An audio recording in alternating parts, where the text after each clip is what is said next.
No kasano tirigat na ni Miko. Nagkuy-kuy at di mo sinublihan. Di ay lang mati kayat ko nga ikwa ko makinyam, sir, no sino ka man nga nakinlugan ti Toyota Revo WEF 941. Dahito iti panawagan ni Manang Joy, kalpasan na nung 44-year-old Shih Tzu nga aso na ani Miko iti Pasig Zone 5 Bangalabra iti malam ti Nobyembre 11. Istoryana, nakalusot ti aso da manipod iti balayda. Aging ka na damag na laingen, anadumpar da ito'y. Nagsiko driver nakmet. Dito'y nga side, driver's side, ti ayan ni Miko agbala. Si adayo ka pa lang nga driver makita mon. Ken nandun siya sa CCTV. Nadungpar mo ti sango, di mo narik na. Naka-open ti window, driver's side. Open yung window niya, driver's side.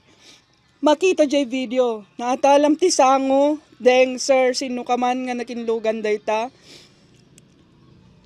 Idinadungpar mo kumati sangom, nagsardeng ka kuma. Tapos kinitam, pinaatalampay lang tilikod mo. Nagwaya nga makitam jay driver's side mo. Agkuy-kuyat-yat ni Miko. Hindi siya bumalik.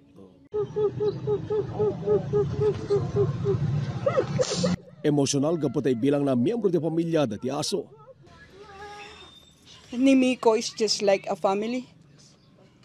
Miko is just like a son for me. Kasi natay nila kay ko. Sumangpot ni Miko tibiyag ko. September 25 natay nila kay ko. Dumating si Miko November 27. Kasla isuna tinang sukat kinila kay ko. Tinuring ko isuna nga bunsok.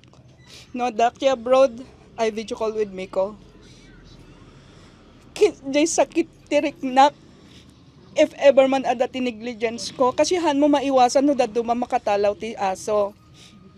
Pinabirok ko kadagitaw bingko, handa na birokan, ti amok agawid. Haan. Tapos ibagadala nga ni dadjay. Inpasingkad na nga muna tilinteg, manigidi pa nakigalot ti aso, may basari ti anti-rabies Act of 2007, nga marigatan ang mga awat ti San Manlaing nga panangliklik, wano pa nagsarding ti SUV. Imo na nagkamang da ito, iti barangay, pulisya, ken LTO. Iti bayat anay post iti social media, saan pa anamuan ti kinatao ti driver ti SUV, kalpasan ti sa magmamanon, ngal daw.